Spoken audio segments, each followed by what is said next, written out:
ऐसा लग रहा है कि रशिया इस बार भारत को अपने Su-57 बेचकर ही दम लेगा। तभी तो भारत की ओर से कोई भी रिप्लाई न आने के बावजूद भी रूस Su-57 को लेकर एक से बढ़कर एक ऑफर भारत को देते जा रहा है। और ऐसा भी नहीं कि रशिया वही ऑफर बार बार रिपीट कर रहा है कि हमारा Su-57 ले लो, हमारा Su-57 खरीदो, बल्कि हर बार रूस ने नई ऑफर भारत को पेश की है। आपको भी पता है कि शुरू में रशिया ने अपने Su-57 को सिर्फ लिमिटेड देशों को बेचने की बात की थी, सिर्फ विमान बेचे जाने थे, कोई टीओटी या दूसरी ऑफर पेश नहीं की थी। तब भारत ने Su-57 नहीं लिए तो रूस ने Su-57 की टीओटी और लोकल प्रोडक्शन की ऑफर भारत को दे दी ताकि इन्हें मेड इन इंडिया के तहत भारत में ही बनाए जा सके।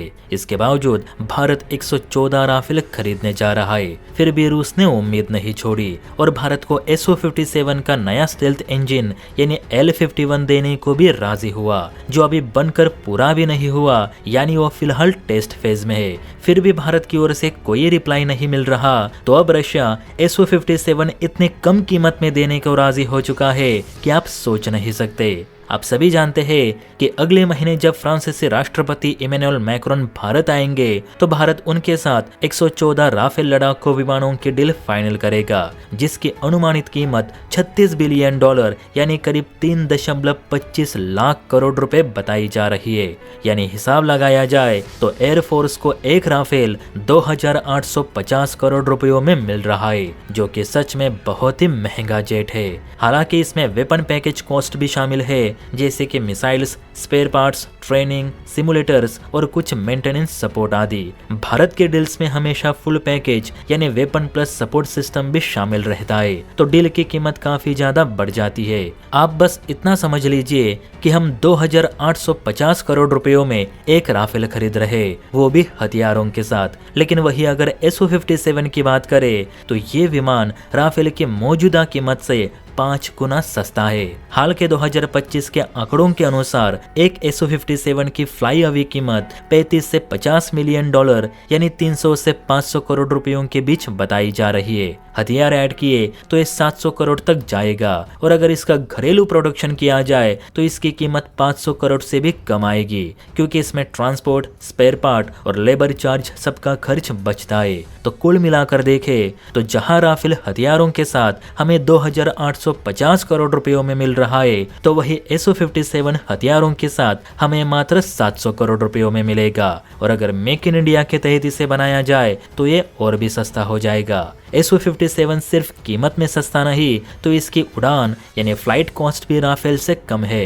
मैंने आपको बताया था कि राफेल की फ्लाइट कॉस्ट 25 लाख प्रति घंटा है, वही अगर Su-57 की फ्लाइट कॉस्ट की बात करें तो इसकी फ्लाइट कॉस्ट 16 से 20 लाख रुपए प्रति घंटे तक बताई गई है। अब Su-57 वेस्टर्न जेट्स के मुकाबले सस्ता इसलिए भी है क्योंकि Su-57 Su-35 के प्लेटफॉर्म पर विकसित किया गया है, जिसके चलते इसके जो रडार, नेविगेशन, एवियोनिक्स, सीकर और अन्य जो सिस्टम है वो Su-35 से ही लिए गए हैं, जिन्हें बस अपग्रेड किया गया है, जिसके चलते इसका R&D का खर्च बच गया। प्लस रूस में लेबर, फैक्ट्री और कुछ मटेरियल्स की लागत अमेरिका और फ्रांस के मुकाबले कम है, तो यहाँ भी पैसे बचे। और जो कंपनी Su-57 को बनाती है यानी यूनाइटेड एयरक्राफ्ट कॉर्पोरेशन, ये एक सरकारी कंपनी है जिसे रूसी गवर्नमेंट डायरेक्ट फंडिंग करती है, तो इससे मैन्युफैक्चरिंग का खर्च और भी कम हो जाता है। जबकि वही बोइंग, लॉकहीड मार्टिन या दसॉल्ट एविएशन की बात करें तो ये सारी प्राइवेट फर्म्स है, तो इनका रेट तो हाई रहेगा ही।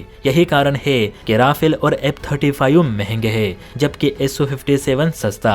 और रशिया ने Su-57 इसलिए भी सस्ता रखा है ताकि इसे इजीली मेंटेन किया जा सके।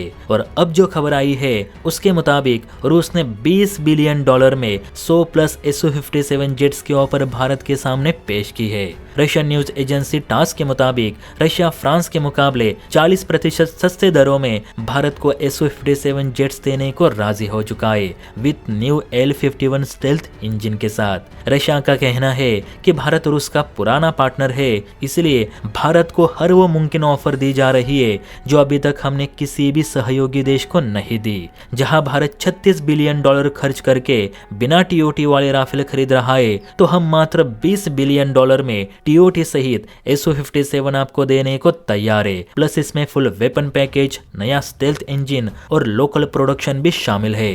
तो अब भारत विचार करे कि उसे SU-57 चाहिए या राफेल। वैसे देखा जाए तो यह एक बढ़िया ऑफर लग रही है, क्योंकि रूस पहले सिर्फ हमें SU-57 बेचना चाहता था, लेकिन अब उसी कीमत में SU-57 की पूरी फैक्ट्री भारत में लगाने को तैयार है। तो इसमें बुरा क्या है? मेरे हिसाब से राफेल विमानों की डील भी सरकार करे, लेकिन इस ऑफर को भी हाथ से जाने ना दे, क्योंकि राफेल को हम अपने हिसाब से मॉडिफाइड कर पाएंगे या नहीं ये तो नहीं पता, लेकिन SU-57 को आगे जाकर एयरफोर्स की जरूरत के हिसाब से जरूर मॉडिफाइड किया जा सकता है और इसके रख रखाव की लागत भी राफेल से कम है। तो आप बताइए, क्या हमें रशिया की ये ऑफर मान लेनी चाहिए या फिर राफेल ही ठीक है?